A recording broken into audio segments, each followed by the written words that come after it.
ওই নারায়ণ শিলাটা নিয়ে বুকে ধরেছে। ঠাকুর, এতদিন না জানি তুমি কত কষ্ট পেয়েছ, আমি তোমায় পেয়েছি, আর কষ্ট পেতে দেব না ঠাকুর। ব্রাহ্মণ সেই নারায়ণ শিলা ভগবানকে ঘরে নিয়ে গিয়ে স্থাপনা করে খুব সুন্দর করে বাবা ফুল তুলসী চয়ন করে ভগবানের পুজো করলেন, স্থাপনা করলেন। সারাদিন খুব আনন্দ কেটে গেল, আনন্দ। কারণ সবার কাছে এটা আনন্দ নয়, অনেক অনেক মানুষের কাছে, আমার মতো মানুষের কাছে এটা সামান্য পাথর, ওটা সামান্য একটা অনিত্য বস্তু বলে আমার মনে হবে আমি দাম দেব না। ওটা একমাত্র দাম কাদের কাছে? একমাত্র যারা ভক্ত, যাদের চেনার নয়ন হয়েছে, যারা ভক্ত চিনতে পারে, যারা ভগবান চিনতে পারে, একমাত্র তার মূল্যটা তাদের কাছে। সারাদিন খুব আনন্দে কেটে গেল। কিন্তু ভগবান মনে মনে বলছে, ব্রাহ্মণ তুই আমাকে ঘরে নিয়ে এলি, তুই ভক্ত হয়েছিস। আচ্ছা, আমাকে ঘরে নিয়েছিস মানে তুই ভক্ত হয়েছিস, তা ভক্তির পরীক্ষা না দিয়ে আমায় তুই আমার করে নিলি, আমাকে আপন করলি, ভক্তির পরীক্ষা দিবি না? পরীক্ষাটা শুরু করে দিলেন ভগবান। ওই যে সারাদিন আনন্দ করে ঘুমাতে গেলেন রাত্রিবেলায়, মা রাত্রিবেলায় ভগবান যখন ওই ব্রাহ্মণ ঘুমিয়ে পড়েছেন, ভগবান স্বপ্ন যুগে প্রকট হয়ে দাঁড়িয়েছেন। ব্রাহ্মণ, এই মিত্র, তুই আমাকে ওর কাছ থেকে নিয়ে এলি কেন রে? ও আমাকে দিয়ে মাছ বিক্রি করে ওর দিন চালাতো, আমাকে দিয়ে তুই ওর কাছ থেকে আমায় নিয়ে এলি? শোন, আমাকে এক্ষুনি ওর কাছে নিয়ে গিয়ে রেখে আয়। যদি রেখে না আসিস, সকালবেলা উঠে দেখবি তোর জীবনের সর্বশ্রেষ্ঠ শখের একটা জিনিস হারাবে। সকাল হলো, ভগবান চলে গেলেন। সকালবেলা যেখানে নিত্য কর্ম ছিল, ব্রহ্ম মুহূর্তে উঠে ফুল স্নান ধ্যান করে প্রাতঃ কর্ম সমর্পণ করে পুষ্প চয়ন করে ঠাকুর ঘরে পূজা অর্চনা শুরু হয়। কিন্তু হঠাৎ করে সকালবেলা বিপ্র ঘুমের মধ্যে থেকে ক্রন্দন মানে কান্নার ধ্বনি শুনতে পাচ্ছে। কি হলো সকালবেলা? এত সকালে কান্নার ধ্বনি কেন? ব্রাহ্মণ ঘর থেকে বেরিয়ে তাড়াতাড়ি করে যেই না বেরিয়ে এসেছেন, দেখলেন তার ছেলের ঘরের বিছানার উপর মারা গেছে, মরে পড়ে আছে বিছানার উপর। পাশে তার স্ত্রী বসে কাঁদছে। এসো, ওই দেখো আমাদের 7 রাজার ধন ওই বিছানায় শেষ ঘুম ঘুমিয়েছে।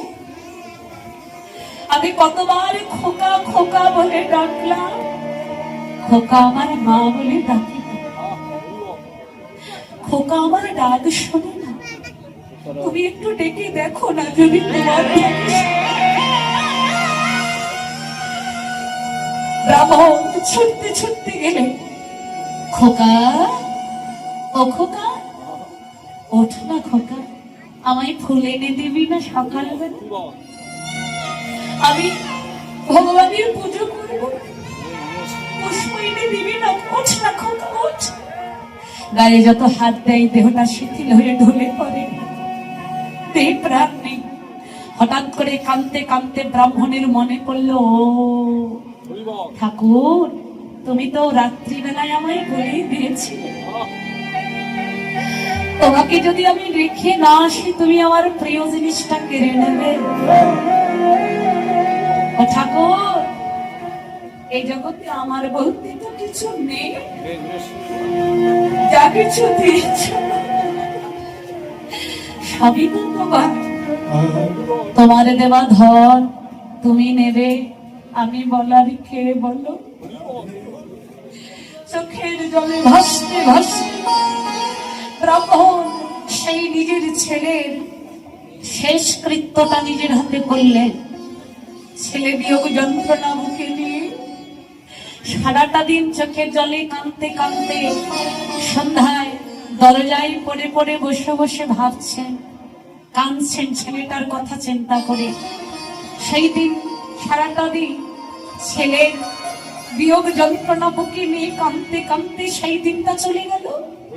রাত্রিবেলা আবার নেমে এলো। আবার রাত্রে কাঁদতে কাঁদতে কখন ব্রাহ্মণ ঘুমিয়ে পড়লেন, অচৈতন্য হয়ে গেলেন। এবার ওই স্বপ্নযোগী ঘুমের ভেতরে মা আবার ভগবান প্রকট। ব্রাহ্মণ, এখনো সময় আছে রে, এখনো বলছি তোকে যেখান থেকে আমাকে নিয়ে এসেছিস ওখানেই রেখে আয়, নইলে তোর সহধর্মিনীকেও জন্মের মতো কেড়ে নেব। বিপ্র শুধু একটাই কথা বলে, ঠাকুর তুমি আমার যা করার করে দিও, তুমি আমার যা নেওয়ার তুমি নিয়ে নিও। একবার যখন তোমায় আমি পেয়েছি, আমি আমার জীবনের মূল্য হলেও আমি তোমায় ছেড়ে দেব না। আমি তোমায় আর হারাতে চাই না ঠাকুর, তুমি যা করার করে নাও। বেশ, তাই হোক। ভগবান চলে গেলেন। সকাল হলো, যে স্ত্রী প্রত্যেক দিন ডেকে দেয়, কি গো ওঠো, এখন স্নান করবে না, পুজো করবে না, ফুল তুলতে যাবে না, সেই মানুষটা আজকে আর ডাকতে এলো না। বুকের ভেতরটা ধপ করে উঠলো, কারণ রাত্রিবেলায় ভগবান তো বলে গিয়েছে। তাড়াতাড়ি করে ব্রাহ্মণ ওই বিছানা থেকে উঠে যেই না স্ত্রীর কাছে গেলে, স্ত্রীর কাছে গিয়ে ডাকছে, কি গো আজকে আমায় ডাকলে না যে, আজকে কি ঘুমটা ভাঙেনি? হরিব এত ডাকছে, কথার উত্তর নেই। কাছে গিয়ে যেই না, কি গো ওঠো না, গায়ে হাত দিয়েছে, দেহটা শিথিল হয়ে ঢলে পড়েছে। ও ছেলেটার মতো তুমিও বুঝি আমাকে ছেড়ে দিয়ে চলে গেলে, একটা বড় আমার কথা তুমি ভাবলে না। হৃদয় গৌর হরিব হরিব।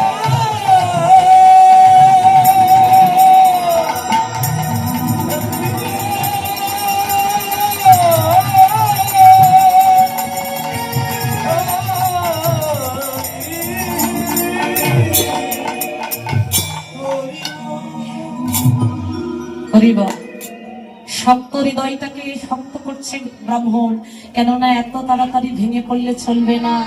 আমি হারিয়েছি তো কি হয়েছে, আমার জীবনের সর্বশ্রেষ্ঠ সম্পদ আমি পেয়েছি। এগুলো তো একদিন আমি হারাতেই হতো, কিন্তু আমি তার বিনিময়ে আমার জীবনের সর্বশ্রেষ্ঠ সম্পদটা পেয়েছি, যেটা পাওয়ার জন্য কতজন ভক্তি পথে কেঁদে বেড়াচ্ছে। প্রভু তুমি শুধু আমার একটু ধৈর্য দিও, আর কিছু চাই না। সেই দিনটাও চলে গেল। মা স্ত্রী সৎকার্য করলেন। রাত্রিবেলায় কাঁদতে কাঁদতে স্ত্রী আর পুত্রীর বিয়োগে যন্ত্রণা নিয়ে কাঁদতে কাঁদতে আবার ঘুমিয়ে পড়লেন। ভগবান আবার এসেছেন। ভগবানের যা কাজ, ভক্তের পরীক্ষা যখন শুরু করে তখন আর কিছু রেখে পরীক্ষা করেন। কিরে এখনো আমায় রেখে আসবি না?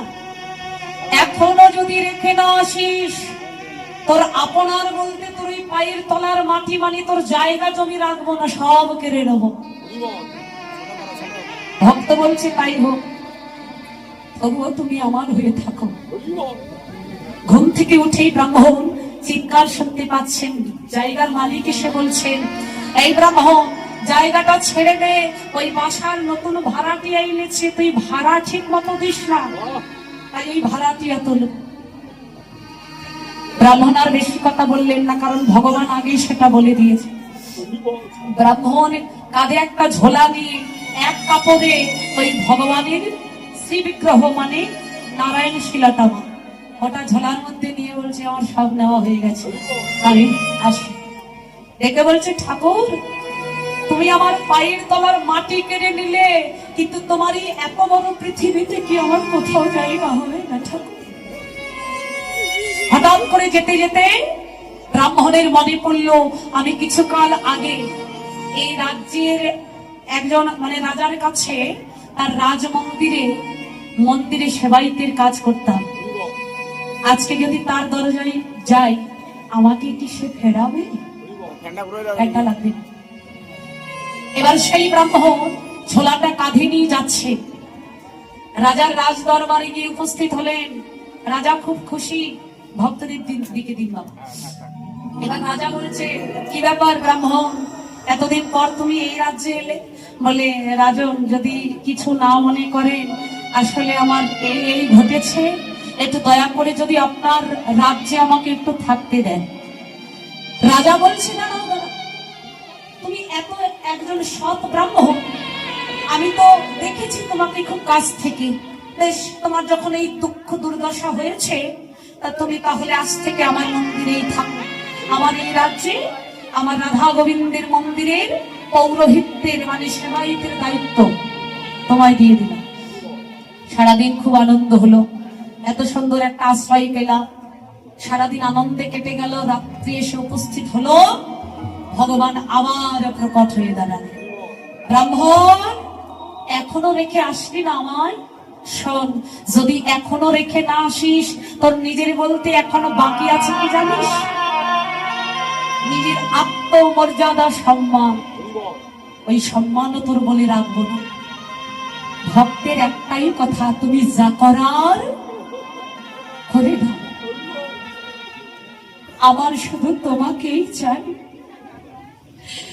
তোমার যা কিছু নেওয়ার আমার থেকে নিয়ে নাও, আমার শুধু তোমাকেই চাই। বেশ, তাহলে তাই হোক। সকালবেলা রাজা স্নান করে তার মন্দিরে প্রণাম করতে গেছে। এখন প্রণাম করে মা, রাজার একটা বাবা সোনার রাধা গোবিন্দের সেই বিগ্রহ ছিল, মানে রাধা গোবিন্দের যুগল মূর্তি, সোনা দিয়ে বাঁধা। এখন ওই প্রত্যেক দিন সোনার রাধা গোবিন্দ দর্শন করে তার দিন শুরু হয়। আজকে প্রণাম করতে গিয়ে দেখছে মন্দিরে সেই রাধা গোবিন্দের বিগ্রহটা নাই। কি হলো? রাজার তো মাথায় 100 রক্ত উঠে গেল, এ তো সামান্য জিনিস না। এবার প্রহরীদেরকে বলা হলো, তোমরা এই রাজ্যে তন্ন তন্ন করে সবাইকে খুঁজে নেবে। রাজা এবার প্রহরীদেরকে মানে ওই উত্তেজনায়, হারানোর উত্তেজনায় রাজা মুখ ফসকে বলে ফেলেছিলেন, শোনো প্রহরীগণ, এই রাজ্যে যাদের কাছে, যার কাছে এই রাধা গোবিন্দের মূর্তিটা পাবে, আমি রাজা বলছি তার দুটি হাত কেটে আমি নেব নেব। যার কাছে পাবো তার দুটো হাত কেটে নেব। সে যদি আমার স্ত্রীও হয়, আমার সন্তানও হয়, তবুও তার ক্ষমা নেই। কিন্তু কারোর কাছে পাওয়া গেল না, সবাইকে খোঁজা গেল। রাজা বলছে, দাঁড়াও, সবাইকে খুঁজেছ, একজনকে এখনো খোঁজা হয়নি। সে কে? আমার আশ্রিতা সেই ব্রাহ্মণ। ব্রাহ্মণ চিন্তা করছে, ঠাকুর, কাল রাত্রেই তো আমায় বলেছিলে আমার সম্মানটুকু রাখবে না। ব্রাহ্মণ চিন্তা করছে, তাহলে কি সোনার মূর্তি আমার ব্যাগে এলো, ঝোলায় এলো? ঝোলাটা খুলে দেখছি, ঝোলা যেই খুলে দেখছেন মা, ওখানে নারায়ণ শিলা ছাড়া আর কিচ্ছু নেই। ওখানে তার ওই নারায়ণ শিলা ছাড়া আর কিচ্ছু নেই।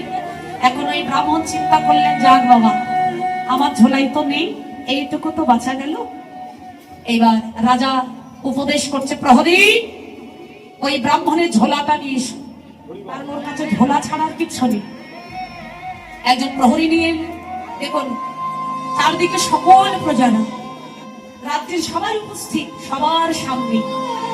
যেই না একজন প্রহরী ঝোলাটা ফাঁক করে দিয়েছে, রাধা গোবিন্দের যুগল মূর্তি চকচক করে ভেসে উঠেছে।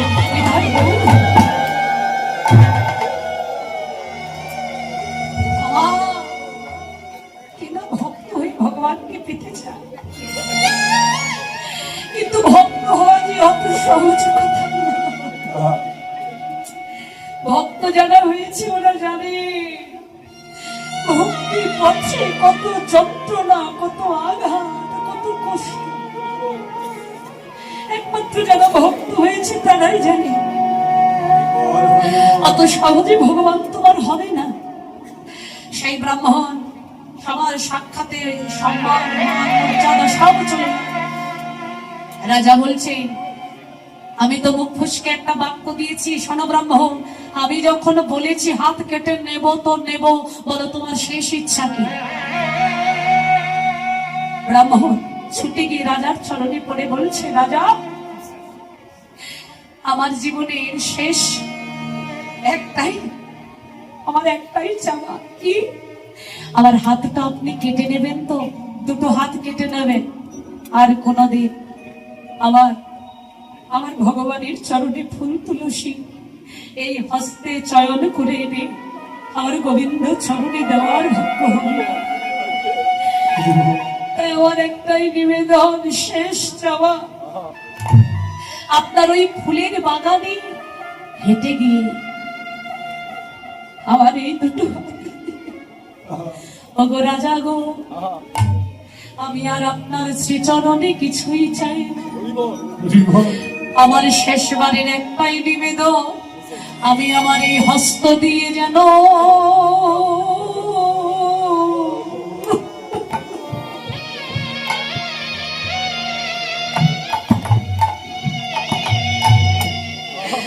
আমার গোবিন্দ চরণ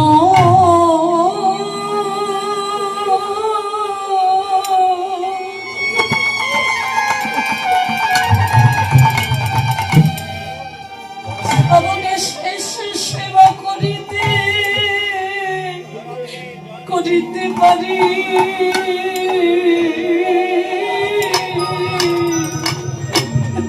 রাজা গো,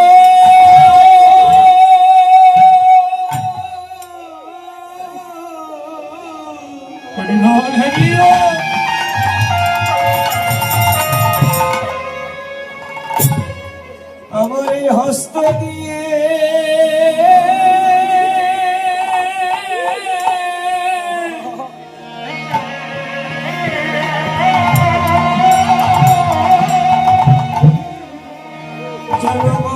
চরণ সেবা করিতে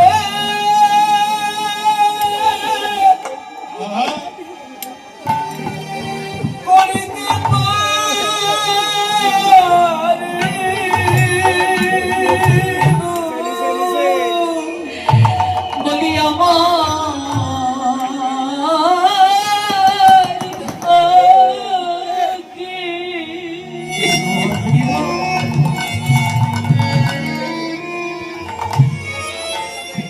ভাগ্যে তো হবে হবে না।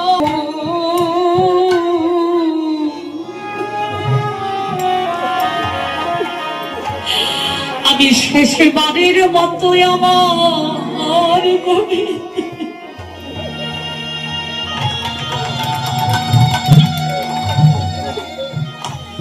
গোবিন্দের চরণ সেবা সেবা করিতে পারি।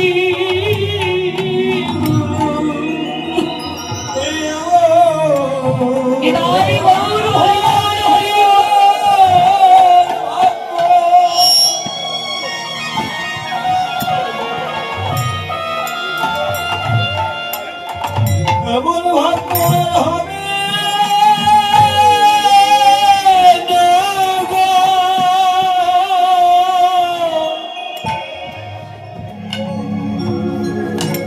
আমি গোবিন্দ সেবা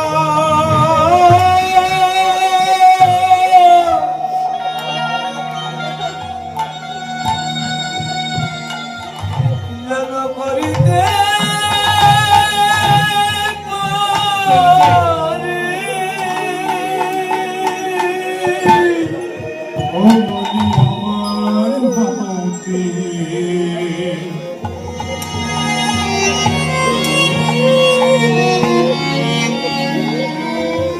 আমার ভাগ্যে হয় কি না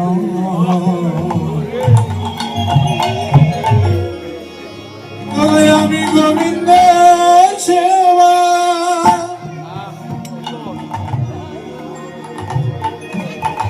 গোবিন্দ সেবা করিতে পারি।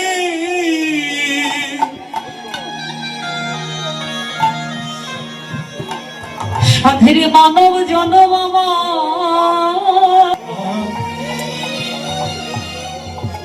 জন্ম আমার বৃথাই হলো,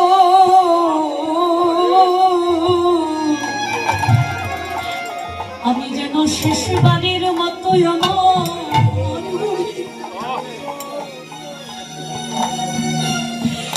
গোবিন্দ চরণে শিবা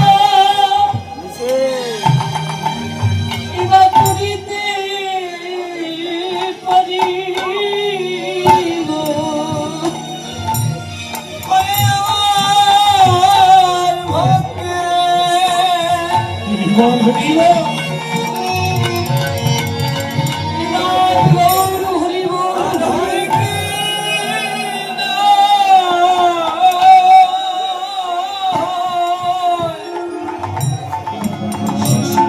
শেষবারের মতো গোবিন্দ সেবা